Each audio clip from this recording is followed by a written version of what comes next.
कर्नाटक में हिजाब पर विवाद थमने का नाम नहीं ले रहा है। अब इसको लेकर राज्य सरकार की मंशा पर सवाल खड़े हो रहे हैं। हिजाब के नाम पर बैन लगाकर बेटियों को शिक्षित होने से रोका जा रहा है। एक बार फिर से हिजाब को लेकर छात्राओं और कॉलेज प्रशासन आमने सामने है। तो क्या है ताजा मामला, देखते हैं ये रिपोर्ट। कर्नाटक की सत्ता पर काबिज बीजेपी सरकार दोबारा सत्ता में आने के लिए अभी से सभी हथकंडे अपना रही है। आपको बता दें कि कर्नाटक में अगले साल चुनाव है, लेकिन तब तक राज्य सरकार हिजाब विवाद को जिंदा रखना चाहती है, क्योंकि लंबा वक्त बीतने के बाद भी इस विवाद का अब तक कोई हल नहीं निकाला गया है, जिससे राज्य की बेटियों की पढ़ाई का नुकसान हो रहा है। कर्नाटक में एक बार फिर हिजाब का विवाद गर्मा गया है। कर्नाटक की मैंगलुरु यूनिवर्सिटी की छात्राएं गुरुवार को डीएम ऑफिस पहुंची, जहां उन्होंने डीएम को एक ज्ञापन सौंपा, जिसमें क्लासरूम में हिजाब पहनने की अनुमति देने की मांग की गई है। डिग्री कॉलेज की तरफ से 16 मई को हिजाब पहनने पर पाबंदी लगा दी गई थी, जिसके बाद स्टूडेंट्स ने ज्ञापन दिया है।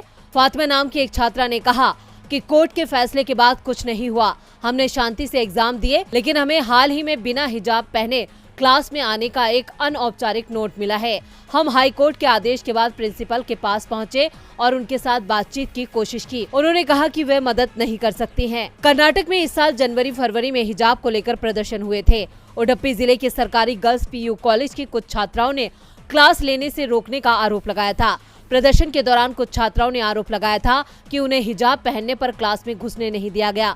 इस बात पर काफी विवाद खड़ा हो गया था। अब फिर मैंगलुरु यूनिवर्सिटी के छात्रों ने गुरुवार को कक्षाओं में हिजाब पहनने के खिलाफ कैंपस में धरना दिया। छात्रों ने शैक्षणिक संस्थानों के भीतर हिजाब पर कर्नाटक हाईकोर्ट के आदेश को लागू करने में विफल रहने के लिए कॉलेज प्रशासन की निंदा की।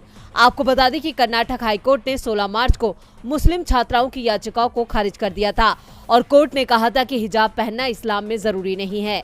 कोर्ट ने राज्य के 5 फरवरी को जारी आदेश को भी बरकरार रखा, जिसमें सुझाव दिया गया था कि हिजाब पहनना उन सरकारी कॉलेजों में बैन किया जाता है जहां यूनिफॉर्म है। भारत की महिलाएं दुनिया में हर आए दिन अपने झंडे गाड़ रही हैं।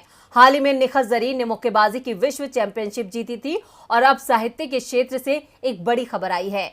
हिंदी लेखिका गीतांजलि श्री को उनके उपन्यास के लिए अंतर्राष्ट्रीय बुकर प्राइज से नवाजा गया है। इस सम्मान को हासिल कर गीतांजलि श्री ने इतिहास रच दिया है। देखते हैं ये रिपोर्ट। हिंदी उपन्यास रेत समाधि को अब अंतर्राष्ट्रीय पहचान मिली है और इसके साथ ही हिंदी साहित्य के सितारे भी बुलंद हुए हैं। रेत समाधि के अंग्रेजी अनुवाद टॉम्ब ऑफ सेंट को प्रतिष्ठित 2022 अंतर्राष्ट्रीय बुकर प्राइज से सम्मानित किया गया है। अंग्रेजी में डेजी रॉकवेल ने इसका अनुवाद किया है। ये पहला भारतीय उपन्यास जिसे इस पुरस्कार से नवाजा गया है। गीतांजलि श्री ने इस सम्मान को हासिल करने पर कहा कि मैंने बुकर प्राइज का कभी भी सपना भी नहीं देखा था, लेकिन ये मुझे मिला है। मैं प्रसन्न और सम्मानित महसूस कर रही हूँ। गीतांजलि को बुकर प्राइज के साथ 50,000 ब्रिटिश पाउंड्स की राशि पुरस्कार के साथ मिली है, जो लेखिका और अनुवादक के बीच बांटी जाएगी। इस उपन्यास में एक 80 वर्षीय महिला की कहानी को बताया गया है, जो अपने पति की मृत्यु के बाद डिप्रेशन में चली जाती है।